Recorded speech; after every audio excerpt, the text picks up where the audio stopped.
السلام علیکم ورحمۃ اللہ وبرکاتہ۔ اللہ تعالیٰ آپ لوگوں کو اپنے حفظ و امان میں رکھے۔ آج میں آپ لوگوں کے سامنے جس موضوع کو لے کر حاضر ہوا ہوں وہ آپ کی امانت جو آپ نیتا لوگوں کی سوا میں حاضر کر دیتے ہیں اس کے تعلق سے وہ یہ ہے کہ 2024 کے الیکشن کے بعد کیا سامعین کرام، ڈیئر ویورز، آپ کو معلوم ہے کہ آپ نے ابھی پچھلے الیکشن میں 2024 میں آپ نے ووٹ دیے، ووٹ پڑے، ریلیاں ہوئیں اور کیا کہتے ہیں مینیفیسٹو جو ہے لوگوں کو بتائے گئے اور کیا کیا پتہ نہیں وعدے کیے گئے۔ تو کیا ان وعدوں کے مطابق اور ان ووٹوں کے مطابق جو ہے کچھ لوگ کرسیوں پر برجمان بھی ہو رہے ہیں؟ لوگوں کے نام بدلے ہیں لیکن کرسیاں وہی ہیں۔ لیکن کیا آپ کے ساتھ جو کیے گئے وعدے ہیں وہ وعدے زمین پر اترے ہیں؟ کیا کوئی تبدیلی آئی ہے؟ اگر کوئی بدلاؤ آیا ہے تو اس بدلاؤ کا بھی ذکر ہونا چاہیے۔ اس سے پہلے جو تبدیلی کے تعلق سے بات کرتے ہیں وہ مہنگائی پر ہم بات کرتے ہیں، کیونکہ انسان کی جو بیسک ریکوائرمنٹس ہیں، جو بیسک نیڈس ہیں، وہ لوگوں کے کھانے پینے رہنے پہننے کے ضمن میں آتا ہے۔ ہندوستان اور بھارت کے لوگوں کی تھالی سے مسکان غائب ہو جائے، غذا ہی غائب ہو جائے، بھارتی لوگوں کے چہروں پر مسکان باقی رہے گی یا ہے؟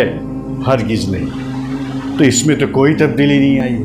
مہنگائی بڑھتی جا رہی ہے، لوگ پریشان ہو رہے ہیں، کہتے ہیں کہ اتنا جو ہے نوٹ نکال کر کے لے کے جاتے ہیں اور ایک ہی بار میں مارکیٹ میں وہ ختم کر کے آ جاتے ہیں۔ کیوں؟ مہنگائی بڑھی۔ یا نہیں تو وہ مسکان صرف میڈیا کی جو ہے چہروں پر ہے، وہ مسکان جو ہے صرف میڈیا کے چہروں پر نظر آتا ہے، مطلب ہے مہنگائی کم نہیں ہوئی۔ دوسری چیز جس کے بارے میں ہم بات کرتے ہیں وہ یہ ہے نوکری پر بات کرتے ہیں، کیونکہ اکثر نیتا مینیفیسٹو میں اور آپ سے جو وعدے کرتے ہیں کہ ہم اتنی نوکری دیں گے، تو کیا نوکریاں بڑھی؟ آج بھی کتنے نوجوان ہیں جو کمپٹیٹیو ایگزام اور جوائننگ لیٹر کے لیے بوڑھے ہو رہے ہیں اور انتظار کر رہے ہیں، لیکن ان کا انتظار صبر تک ہی محدود ہے۔ مطلب آپ کے لیے نوکریاں بھی بڑھی نہیں، روزگار کے جو ذرائع ہیں وہ بھی بڑھے نہیں ہیں۔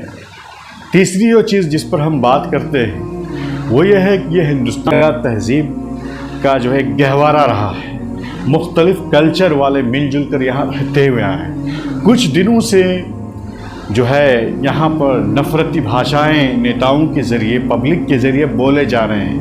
کیا وہ نفرت کم ہوئی یا اس بھائی چارگی بڑھی یا اس نفرت کو کم کرنے کے لیے کوئی کوششیں ہوئیں یا نہیں؟ تو یا نیتاؤں کے بھاشن کی وجہ سے سوشل میڈیا کو جھگڑا اور نفرت کے لیے مزید ایندھن مل رہا ہے؟ ہاں، یہ ہے کہ یہ نفرت کم نہیں ہوئی۔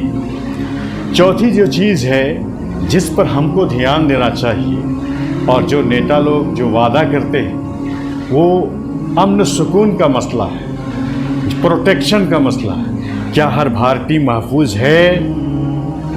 اگر محفوظ ہے تو سب سے اچھی بات ہے، لیکن یہاں پر کبھی کبھی سننے میں آتا ہے کہ موب لنچنگ کسی کی کہیں ہو گئی، کہیں پر کسی کے گھر بلڈوزر بغیر کسی کے چل گیا، کوئی کسی کے گھر پر چڑھ کر جو ہے کچھ بھی کسی مذہب کا جو ہے کچھ لٹکانا چاہتا ہے اور دوسرے نعرے لگاتا ہے۔ اس کا مطلب ہے کہ امن امان کو بھی خطرہ لاحق ہونا۔ اس کے بعد جو ہے جس چیز پر ہم لوگ غور کرتے ہیں اور غور کرنا بھی چاہیے، یہ نیتاؤں کا جو کام ہے وہ نفرت کو کم کرنا ہے، لیکن یہ نیتا اور یہ لیڈر خود نفرتی بھاشا بولتے ہیں جس کا اثر عوام پر پڑتا ہے، پھر عوام اسی نیتا کی بھاشا کو سن کر کے مشتعل ہوتے ہیں، پھر وہ ایک دوسرے پر حملہ کرتے ہیں۔ اس کا مطلب کہ نفرت کا بازار بھی کم نہیں ہوا۔